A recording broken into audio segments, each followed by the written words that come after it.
Dante came to a large set of doors. "Yoo-hoo!" called Jester. "How are you enjoying yourself?" "You wouldn't happen to know where my friend might be, would you? This place is becoming a real drag, and I think it's time we left."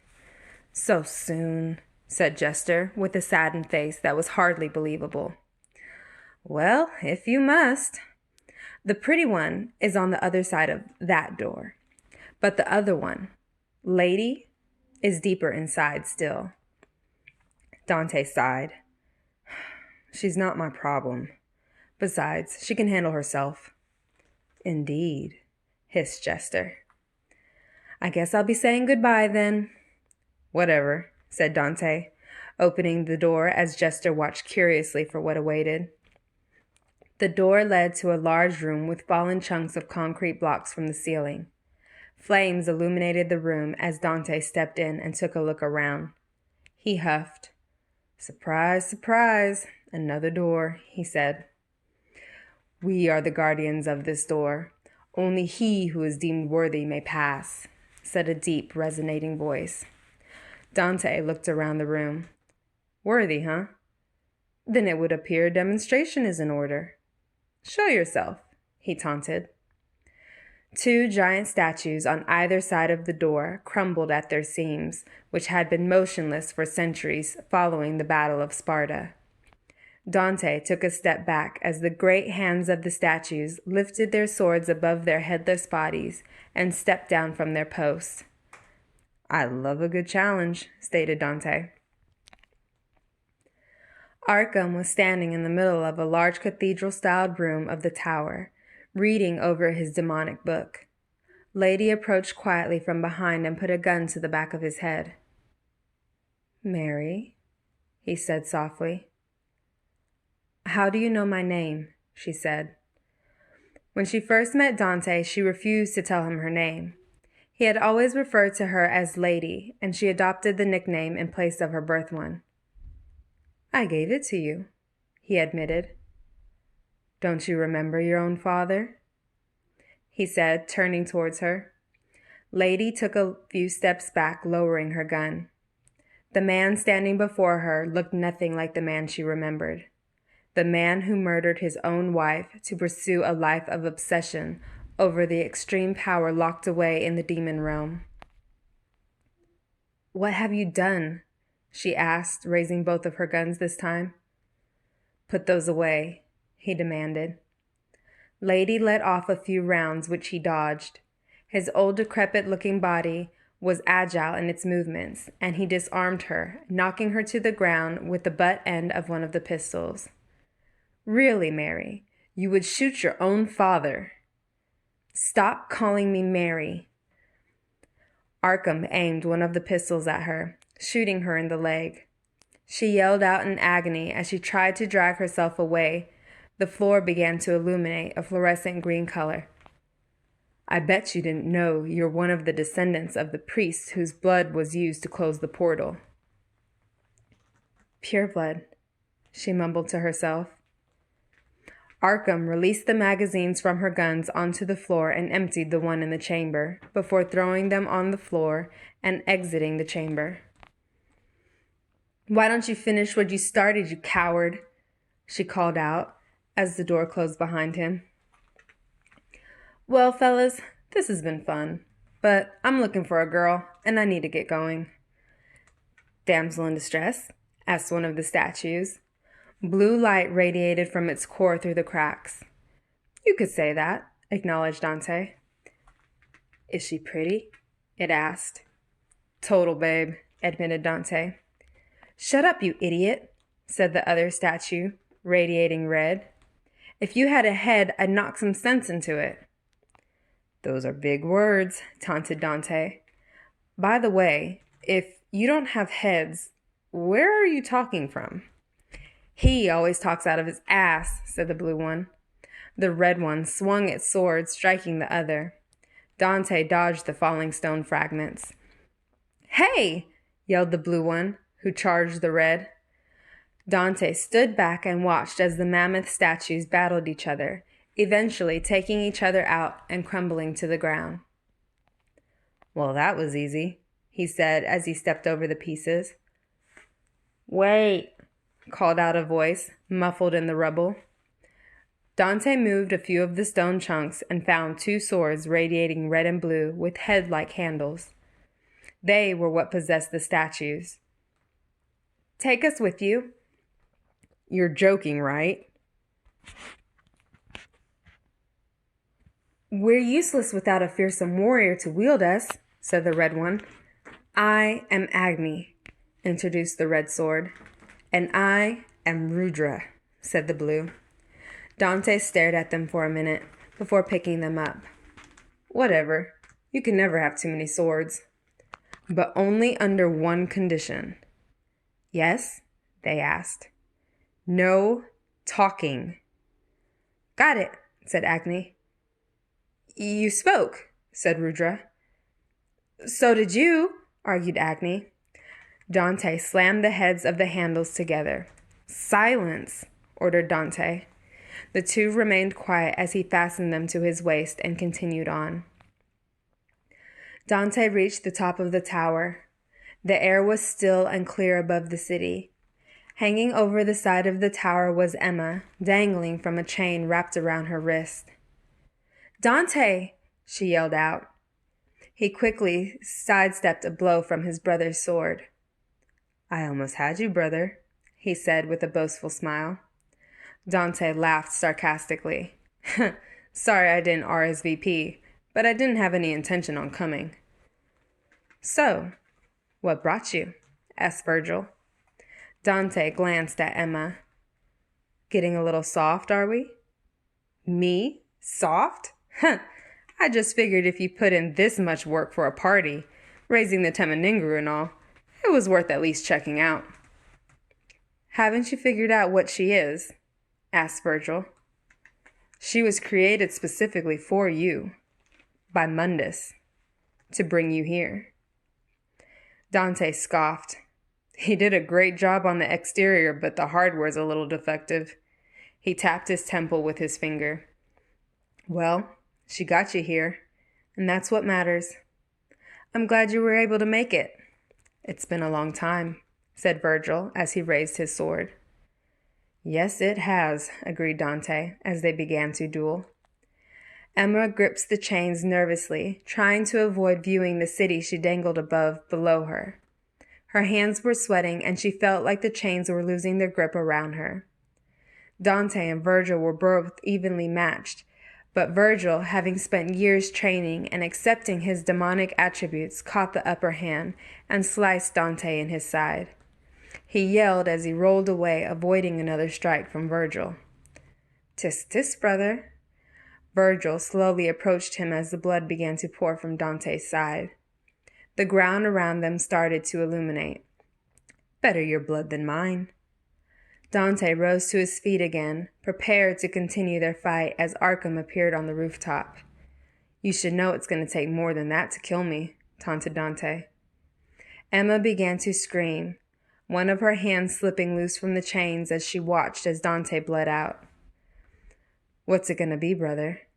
Will you let her fall to certain death? Or shall we finish what we started?" "I don't start anything without finishing," stated Dante. "We must go," urged Arkham. Virgil turned to join Arkham in leaving the rooftop when Dante charged. His brother, knocking the sword from his hand, stabbed him. Emma watched as Dante fell to his knees, and Virgil used his foot to push him off the edge of his sword. Virgil walked over and picked up Rebellion, Dante's favorite sword, and impaled him through his abdomen, forcing the sword deep into the stone beneath him. He then reached down and pulled the red gemstone from the necklace Dante wore. "I'll be needing this," he said as he walked away, indifferent of what he had just did to his twin brother. Dante pushed as hard as he could, trying to remove the sword that was wedged into his body as he became weaker. He turned his glance to Emma and locked eyes with her fearful stare as her last secured wrist slipped free from the chain. Slowly, her image disappeared as she fell from the tower. He reached out helplessly. "No!" he yelled, feeling stronger than before. His body glowed as he found the strength to pull the sword free and rise to his feet. He could feel his bones shifting. His skin hardened as spikes protruded from his elbows and horns curled back from his head. He allowed his demonic form to take hold of him, healing his wounds as he regained his strength. He rose to his feet, sheathing his sword and taking a deep breath as he transitioned back into his human form. The shift was new to him. Up until then, he had never given into the temptation of his demon form. It scared him to become something he loathed so much, a demon. "Good as new," he says, noticing his wounds have healed faster than he's ever experienced before.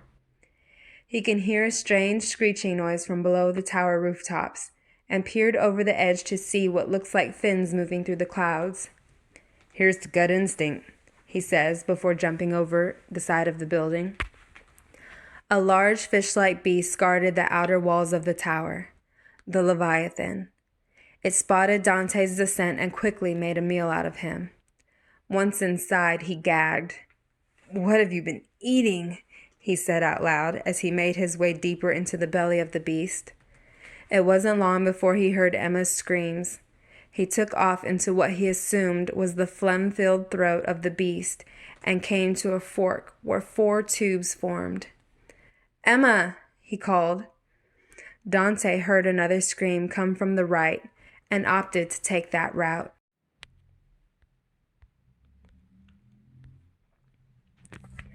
The insides of the creature were slimy, with remnants of previous meals embedded into various parts of its digestive tract. He heard another scream and realized he had made the wrong choice of tunnels. He placed his head against the wall of the tract and could hear Emma on the other side in a panic. Emma had nowhere to go. She was wedged into a small cavity trying to avoid being eaten by a worm-like creature with a mouth like a Venus flytrap. The creature couldn't fit its head far enough into the cavity to get her, but was slowly making progress. Emma screamed again once she saw the edge of Dante's sword pierce through the lining of the cavity behind her. He quickly pulled her through to the other side and threw her behind him. The creature, finally getting through, followed her into the next orifice where Dante decapitated it. Emma shuffled back as the head of the creature fell at her feet. Dante walked over and helped Emma up. She threw her arms around him and squeezed him tightly. "I thought heroes got a kiss when they rescued the damsel." Emma kissed him without hesitation. "Well, that's more like it," he smiled.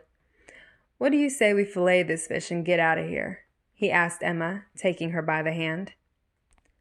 Lady bandaged her leg the best she could with a sleeve from her shirt, collected the parts of her guns, and followed in the direction of her father with vengeance on her mind. She made her way down the winding walls of the corridors to a room that led into a subterranean cavern. Lady peered over the side of the staircase to find her father boarding a transport platform and traveling deeper into the cave. She took 2 steps down and heard the door open behind her. "Lady!" shouted Emma, happy to see her. "What happened to you?"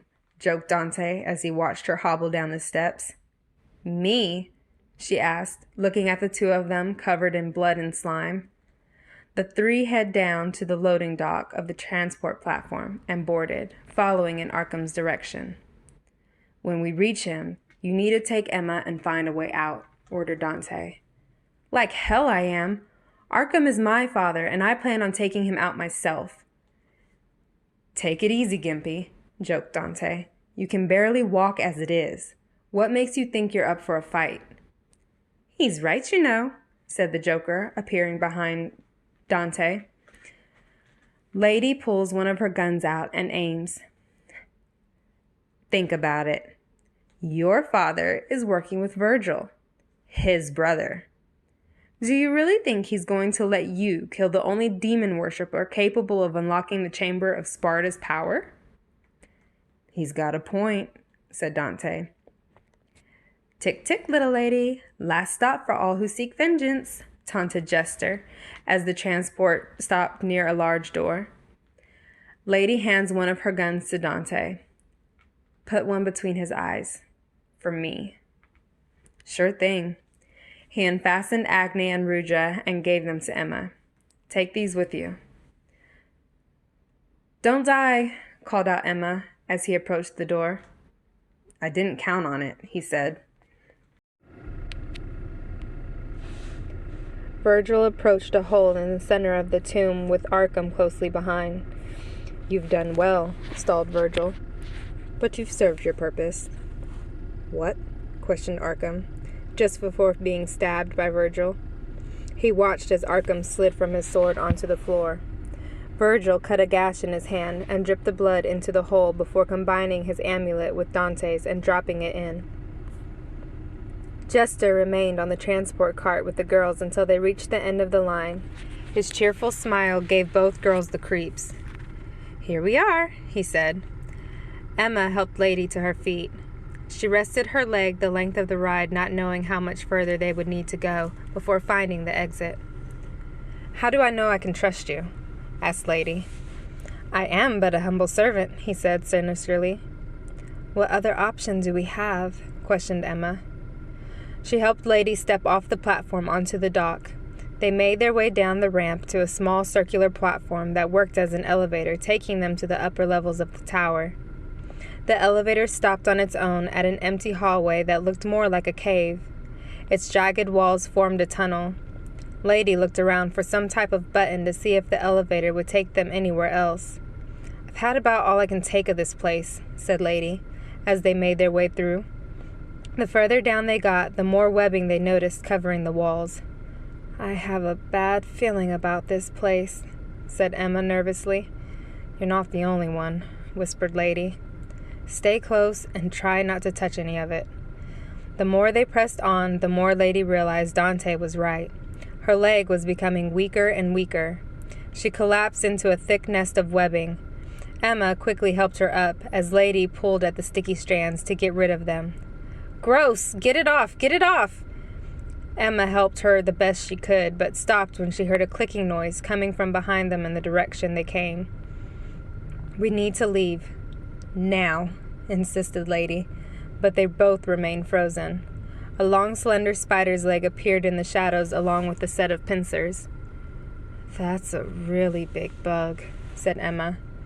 I hate bugs, said Agni. What? Questioned Lady, grabbing a hold of the swords. You guys can talk? Dante told us to be quiet. Emma and Lady slowly backed away from the huge spider demon that was emerging from the shadows to investigate the disturbance in her web. So which way is out? Demanded Lady. The big red door, said Agni. No, it's not. It's the blue one, argued Rudra. You're just saying that because you're blue. No, I'm not. Yes, you are. I can see why Dante told the two of you to keep quiet. Lady looked around the room and saw a blue door and a red door, with the blue being the closest. Emma's foot struck a skeleton whose bones tumbled down against the webbing, drawing the attention of the huge spider. The girls took off and ran for the door as smaller spiders awoke and squealed with hunger as they chased the girls. The door was too heavy for Lady to open. She laid down cover fire as Emma used her strength to force open the door. She closed it behind them before any of the spiderlings could make it through. The two sighed in relief to find the other side of the door was free of demons. Emma's back was rested against the door. She pulled away to follow Lady down the corridor just as a large leg from the mammoth spider broke through the wood, piercing Emma in her left shoulder. As it retracted, she crawled away towards Lady. Shit, said Lady, trying not to panic. It's gonna be okay. We're almost out. She tried to console Emma, who rested against the wall upon reaching her.